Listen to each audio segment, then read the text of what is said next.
Hello students. Just for a change, I thought from a long time we did not interact with each other. So I thought कि today we should interact, and today we should have an interactive session, wherein first I wanted to start it with your syllabus. I have sent you syllabus on the Snap homework also, and I have posted it in your group also. Everywhere I have sent, but I think some of you are not very well known to the syllabus. So I wanted that all of you must know about the syllabus, and all of you must understand what actually the syllabus is all about. So I have taken out this syllabus. Now you can see the name of the books that is there. India and the Contemporary World, that is the history book. Then you have the Contemporary India, the geography book, political science, democratic politics, and then economics. Now we are starting with the history book, India and the Contemporary World 1. We have completed this chapter, children.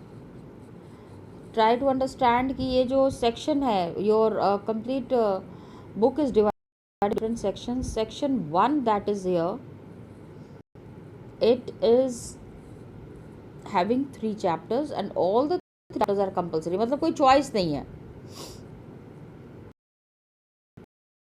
Children, हमने क्या किया है? We have completed the French Revolution. We have done this chapter. Then we have Socialism in Europe and the Russian Revolution. ये भी chapter हमने कर लिया है. And I hope the chapters are clear to you because we have done it in quite detail. I would suggest and I would recommend go through the videos properly. It would be very clear to you. You will understand the things very properly. Got it? So just check it out. Just see that you are doing this in a proper manner. Okay, children. Next, अभी third chapter is there, Nazism and the rise of Hitler. अभी Nazism chapter we will be doing, one of the very important chapters of your syllabus. हमको अभी ये करना है. Section 2, you have 3 sections. Section 2 में you have to do any one chapter. I think there are 3 chapters given there. उसमें से आपको सिर्फ एक chapter करना है. So it won't be tough for you. I'm sorry, there are only 2 chapters are there. ये actually मेरे को ना पुरानी वाली I was remembering it was in my mind about the old book में देर वेर 3 चैप्टर्स, लेकिन इसमें you have to do just one theme, only one. 2 हैं, इसमें से एक करना है.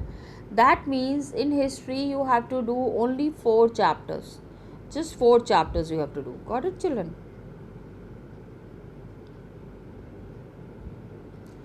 Then we come to geography. Got it? India, size and location. India. This is a very small chapter. बहुत छोटा है लेकिन बहुत important है. मैंने पहले भी आपको बताया हुआ है. I have discussed it with you previously also that lot of things that are there in the chapter in this book. Everything is very important from GK point of view. तो आप देख लेना कि इसमें कुछ भी आपका छूटे नहीं. You must not leave anything that is important. Got it, children? So India, size and location, India and the world and India's neighbors. Please go through it properly. इसको अच्छे से देख लेना. You have any doubts? We are daily having interactive session. Please get your doubts cleared in the interactive sessions. Got it, children? I've done physical features of India. One of the very interesting chapters. I find it very interesting chapters. Not only interesting chapter, what happens is that from GK point of view, so it's important. But as an Indian, I sincerely feel that you should know each and every न्यूक and corner of your country. आपको एक एक कोने के बारे में पता होना चाहिए. आप इंडिया में रहते हो तो आप बीइंग एन इंडियन आपको इंडिया की सारी जानकारी होनी चाहिए। तो इसके लिए ये फर्स्ट एंड सेकंड चैप्टर बहुत, वैसे तो your whole book is only important, but majorly अगर मुझसे पूछोगे, if you ask me, then I will tell you it's the first, second and the third chapter that holds a lot of importance. Got it? So this was about your geography. 2 chapters हमने कर लिया है, अभी और कौन कौन सा करना है, let us discuss that. Third chapter is here. Third chapter में क्या है? You have the drainage, major rivers and tributaries that are there. Lakes के बारे में पता चलेगा, मतलब इंडिया में कितने रिवर्स हैं, रिवर्स के tributaries, tributaries means how many branches are there, कितनी सारी ऐसी रिवर्स हैं जो आके मेन रिवर में मिलती हैं। Got it? अब जैसे गंगा है, गंगा है, इसमें बहुत सारी रिवर्स, जैसे जैसे गंगा आगे बढ़ती है, Ganga comes out from Himalayas, Ganga comes out from the Gomukh. एक हिमालय में एक जगह है गोमुख, वहाँ से गंगा कम्स आउट। तो गंगा इज ट्रैवलिंग, गंगा के साथ और कौन कौन से रिवर्स ज्वाइन होते हैं, वो ट्रिब्यूटरीज हैं। Got it? एंड गंगा के रिवर फिर बाद में कितने पार्ट्स में डिवाइड हो जाता है, that is called as distributary. दोनों चीज़ें हम पढ़ेंगे। Both the things we will be doing it in the chapter. Major rivers and tributaries, lakes के बारे में आपको पता चलेगा, and role of rivers in the economy, मतलब हमारा जो इकोनॉमिक सिस्टम है उसमें what is the role played by the reverse.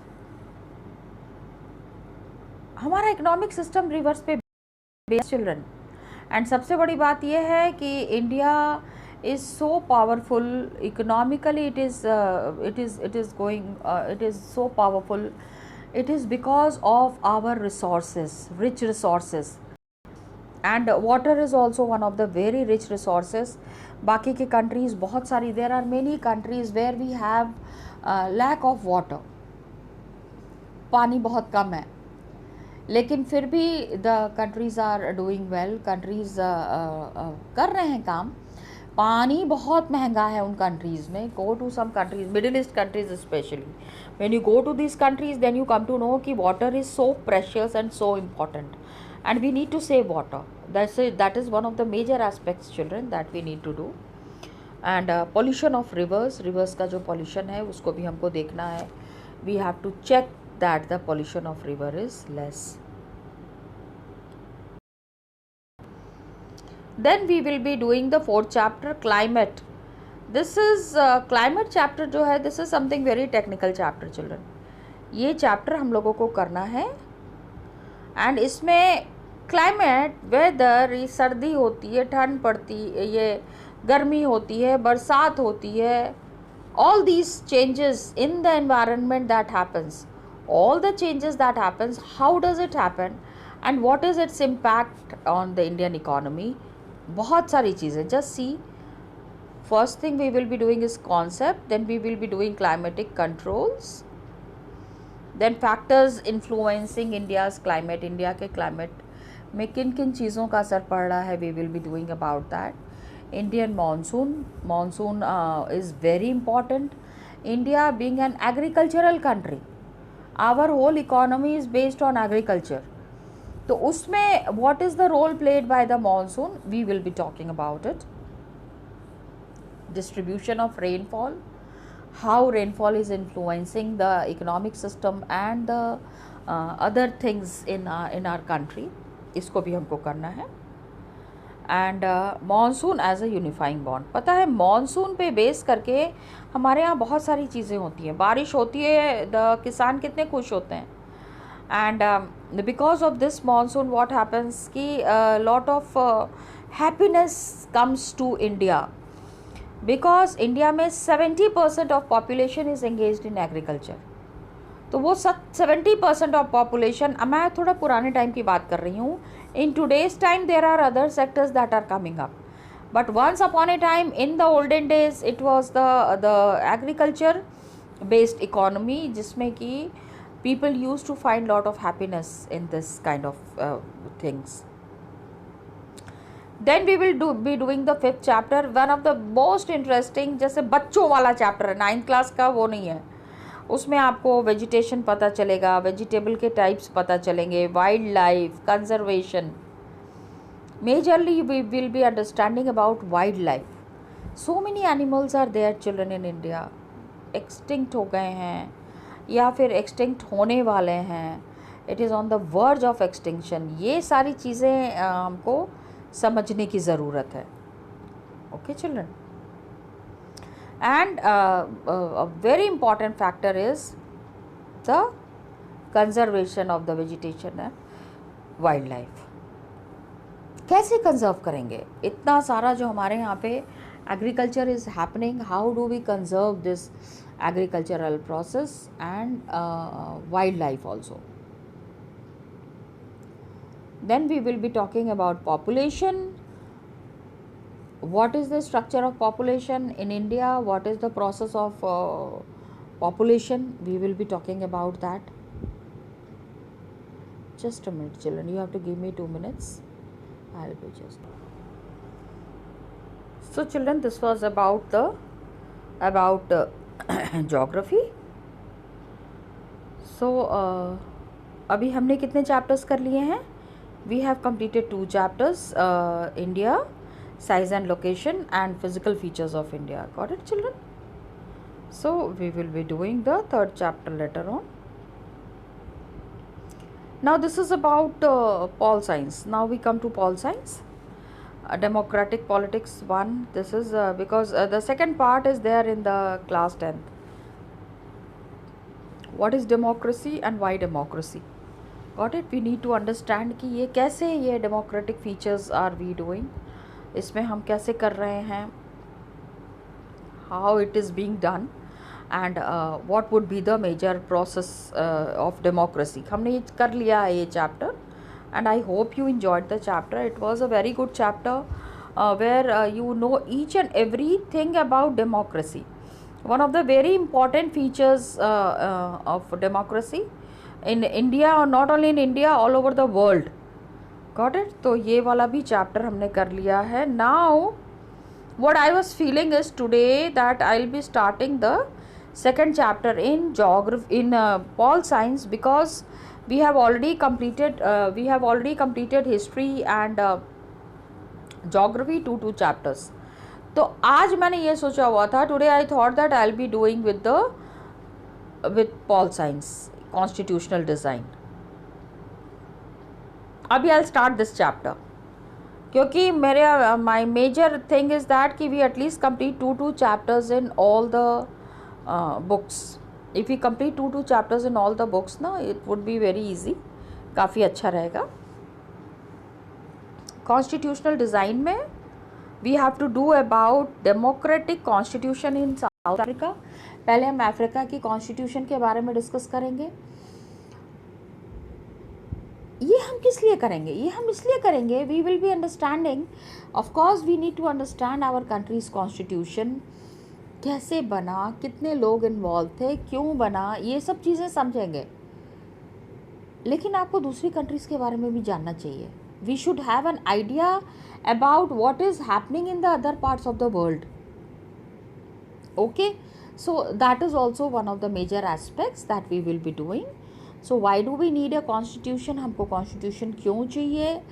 Indian constitution का क्या फीचर है? And guiding values of the Indian constitution. What are the values? What are the guiding values of Indian Constitution? We will be doing that also. इसके बाद 3rd chapter है electoral politics, everything about elections. आप elections के time में elections you have seen, you cannot do the voting. आप voting इसलिए नहीं कर सकते हो because you are not at the age of 18. The time and the moment you attain the age of 18, you will be able to vote. Okay? तब तक आप vote नहीं कर सकते हो, लेकिन आपको पता तो होना चाहिए ना what actually are elections, how do the elections work, how are the leaders elected, what are the role of the political parties. सारी चीज़ें ये हम जो हैं इस चैप्टर में करेंगे. Then talking about working of institutions. India and Indian institutions are famous all over the world. पूरी दुनिया में the way Indian institutions are working. Now what are these institutions? These are these are, you can say, these are the bodies which are setting up a rule and regulation thing for ruling, not ruling, for carrying on the administration in India. Got it, children? So we need to understand that. इसको भी हम समझेंगे. We will be doing it in detail. How the parliament works, when was the parliament established, who are the political executives, who are the permanent executive, what is the difference between a political executive and a permanent executive. ये सारी चीज़ें जो हैं हम इसको we will be doing it. Then we will be talking about judiciary, क्योंकि हम क्या चीज़ समझ रहे हैं, you understand, we are understanding the complete federal structure. And federal structure का मतलब ये है कि एग्जीक्यूटिव, लेजिस्लेटिव एंड जुडिशरी, इन तीनों की फंक्शनिंग जो है हमको बहुत अच्छे से डिटेल में we need to understand. Okay, executive, legislative and judiciary. इसके बाद democratic rights. Democracy, we need to understand the democratic rights. हम डेमोक्रेसी में रहते हैं तो हमारी कुछ we have got certain privileges, we have got certain rights. How do we practice rights? Who are the people who can help in carrying on with these rights? And क्या हर समय हम political rights practice करते हैं? Certain times are there जहाँ पे कि हमारे democratic rights को रोक दिया जाता है. वो टाइम कब है? When are these times? Like right now. आज के डेट की बात मैं करूँगी. या आप सोच रहे होंगे कि हम आज की डेट की बात क्यों कर रहे हैं. आज के डेट की बात हम इसलिए कर रहे हैं बच्चों कि are we practicing the democratic rights? No, we are not. हम फ्रीली घूम नहीं सकते हैं, कहीं भी जा नहीं सकते हैं, अपने मन का काम नहीं कर सकते हैं. लेकिन ये किस लिए किया जा रहा है? It is for our benefit only, it is for us only. इसलिए इसको अपोज करने वाली कोई बात नहीं है. लेकिन कुछ समय कभी कभी कंट्री पे, कभी कभी देश पे संकट आ जाता है जिसमें कि हमारे डेमोक्रेटिक राइट्स को भी रोक दिया जाता है. Got it? तो हम समझेंगे उसको. Rights of the in the Indian constitution, किस तरह से हमारे राइट्स वर्क करते हैं इंडियन कॉन्स्टिट्यूशन में. And then expanding the scope of rights. Democratic rights में किसको क्या राइट मिला है और ये राइट को हमने कैसे एक्सपैंड किया है, we will be talking about that. Then we come to economics, children. First chapter we have already done it and I am sure that you have liked the chapter. The story of village Palampur. एक उत्तर प्रदेश के एक village को, एक ideal village का एक example लिया गया है. एंड यहीं से हमने आगे समझने की कोशिश की है कि how does the villages function in India. How does these villages function? We have understood this. All the economic activities, मतलब जो लोग फार्मिंग कर रहे हैं, जो किसान हैं, उनकी बातें हमने समझी हैं. जो किसान नहीं हैं वो क्या काम कर रहे हैं, we have understood that also. तो देखो यहाँ पे, because it is very clearly mentioned here, we have understood about the farming business in Palampur and non farming activities also in Palampur. That is there.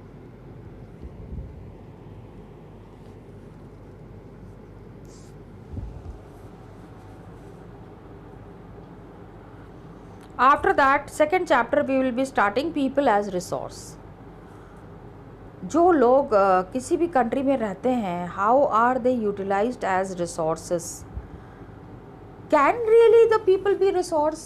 Yes, people are resource because we invest lot of money for the human development. Any country that is running, who are the backbone of those countries? It is the common people. It is the people who are staying in the country. So what are the resources that they can use and how can they serve the country? दोनों चीज़ें हैं. आपको खाली ये नहीं कहना है कि कंट्री के लिए हमने ये किया, आप कंट्री के लिए क्या कर सकते हो, ये भी आपको समझने की ज़रूरत है. Got it, children? So this is one thing that we have to understand, and another is economic activities by men and women, quality of population, and lot of factors are there, like unemployment is a big factor that affects the economy in the country. Got it? So we will be understanding in this chapter how people are working as resource. Then we will be talking about another chapter that now what is poverty? गरीबी बहुत ज़्यादा. We in India especially we have lot of poor people are there, and they face lot of problems in the daily lives. तो the people who are poverty stricken, जो बहुत ज़्यादा गरीब हैं, वो इस गरीबी से कैसे लड़ते हैं, कैसे बाहर आ सकते हैं, दोनों चीज़ें हैं. तो इसमें we will be understanding through examples. खाली गरीबी ऐसे बोल देने से गरीबी नहीं समझ में आती है, हमको एग्जाम्पल समझने की ज़रूरत है. what are the how poverty as seen by social scientists. Social scientists are those people who work for the upliftment of the people in the country. Got it? Society के लिए जो काम करते हैं, they are called as the social scientists. Poverty estimates, गरीबी का हम अंदाज़ा लगाएंगे. We will be understanding how the poverty stricken people are there, और उनको किस तरह से काम करना है, उनको हम किस तरह से आगे लेके जा सकते हैं. Vulnerable group. अभी वल्नरेबल इज़ अ वर्ड जिसका मीनिंग आपको समझने की ज़रूरत है. मीन्स कौन गरीब होता है. Who are the people who are very prone to poverty. मतलब गरीब है तो गरीब ही रह जाते हैं, उनका कुछ नहीं हो सकता. कहते हैं ना ऐसा कि nothing could be done for them. So who are these people, who are these poverty stricken people, हम इसके बारे में भी समझने की कोशिश करेंगे. We will be understanding that also. Inter state disparities, एक कहीं इन सम ऑफ इंडिया के बारे में बातें कर रहे हैं ना, we will be talking about India. So in some states there are many poor people, some states we have less people. तो how does these states function, and poverty हटाने के लिए वो स्टेट्स क्या काम कर रहे हैं. We will be talking about that also. देन पूरे वर्ल्ड में how what is the poverty, global poverty scenario, पूरी दुनिया में किस तरह से गरीबी को फाइट कर रहे हैं लोग. कॉजेज ऑफ पॉवर्टी, क्या कारण है गरीबी का. And then what are the steps taken by government. Anti poverty measures,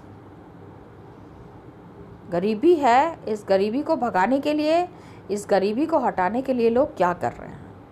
we have to understand that also. And then the challenges ahead. आने वाले दिनों में गरीबी के वजह से हमारे डेवलपमेंट पे कुछ असर पड़ेगा. Can there be some problem in due to this poverty for the country's development. We need to assess that also. And then one of the major things that is affecting the Indian society, food security. सारा झगड़ा तो खाने का ही है. The whole world is working hard, the whole world is struggling hard for what? For food.